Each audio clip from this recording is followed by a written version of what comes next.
Good morning students. बेटा हमने आपको हिंदी की ऑनलाइन क्लास में व्याकरण पढ़ाया है अभी तक। तो व्याकरण में आपके 4 लेसन हैं बेटा। उपसर्ग, प्रत्यय, समास, वाक्य और अलंकार। ये चारों हमने पढ़ा दिया है आपको। अब हम स्टार्ट करते हैं आपकी बुक जो है टेक्स्ट बुक। तो इसमें बेटा 2 बुक है आपकी, कृतिका और क्षितिज। ठीक है, तो अब हम क्षितिज स्टार्ट करते हैं। तो क्षितिज आपका बेटा 2 पार्ट में है, काव्य और गद्य बटा हुआ है।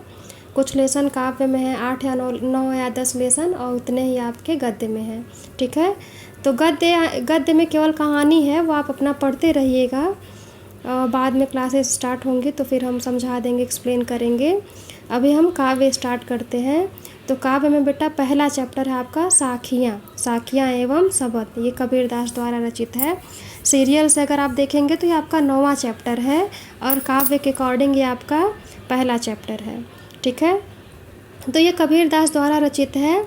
कबीरदास ने साखियाँ और शब्द, उनके जो मतलब उन्होंने जो दोहे गाए थे उसको साखियाँ करके उनकी रचनाओं को उसमें सम्मिलित किया गया है।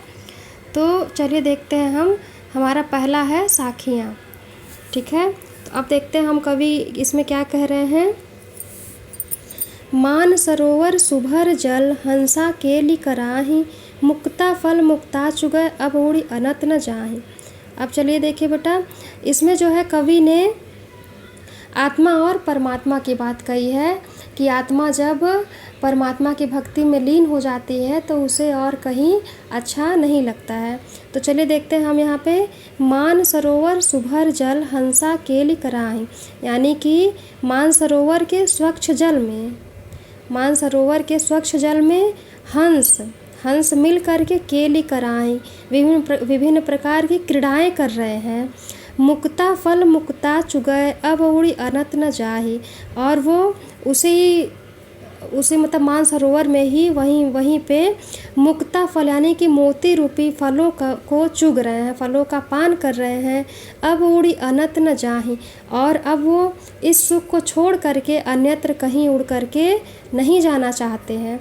उसी प्रकार मतलब जिस प्रकार यहाँ पे ये बताया गया है बेटा, उसी प्रकार हमारा मन भी है, यानी कि जीवात्मा भी है। उसी प्रकार कि जब वो ईश्वर की भक्ति रूपी, परमात्मा के भक्ति रूपी सागर में गोते लगाने लगती है, तैरने लगती है, तो उसे अन्यत्र मतलब जो वो क्या कहते हैं कि भक्ति रूपी मोती का पान करने लगती है, चुगने लगती है, तो वो उस सुख को छोड़ करके अन्यत्र कहीं नहीं जाना चाहती है। यानी कि जब इंसान मतलब जो हमारा जो जीव है, कोई भी जीवात्मा है, कोई भी सामाजिक मनुष्य है, कि जब वो परमात्मा की भक्ति में संपूर्ण रूप से लीन हो जाता है और उसको सुख प्राप्त होने लगता है ईश्वर की भक्ति का, तो उसे किसी भी सांसारिक मोह माया की चिंता नहीं रहती, उसे कोई भी सांसारिक सुख नहीं चाहिए होता है, केवल वो अपने आप को ईश्वर की भक्ति में ही लीन करना चाहता है।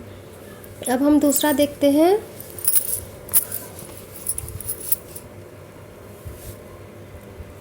दूसरा बेटा आपका प्रेमी ढूंढत मैं फिरौं, प्रेमी मिले न कोई, प्रेमी को प्रेमी मिले सब विष अमृत होय। अब यहाँ पे देखिए कवि कह रहे हैं कि प्रेमी ढूंढत मैं फिरौं, प्रेमी मिले न कोई। यहाँ पे कवि ये कह रहे हैं कि प्रेमी का मतलब हो गया है भक्त। ठीक, भक्त जो है वो अपने ईश्वर के प्रेम के वशीभूत हो करके ईश्वर को ढूंढने निकलता है। मतलब एक तरह से भक्त जो है वो ईश्वर को ढूंढने निकलता है। प्रेमी मिले न कोई, लेकिन उसको कोई भी उसके जैसा भक्त और ईश्वर नहीं प्राप्त होता है। प्रेमी को प्रेमी मिले सब विष अमृत हो, लेकिन जब किसी भी भक्त को ईश्वर मिल जाता है, ईश्वर की प्राप्ति हो जाती है, सब विष अमृत होए, उस समय उसके मन के जो सारे विष होते हैं वो अमृत के समान हो जाते हैं। यानी कि जो उसके अंदर की सारी बुराइयां होती हैं वो अपने आप ही स्वतः ही समाप्त हो करके वो अच्छाइयों में परिवर्तित हो जाती है। अब हम अगला देखते हैं। हस्ती चढ़िए ज्ञान को सहज दुलीचा डार, स्वान रूप संसार है भूखन दे झक मार।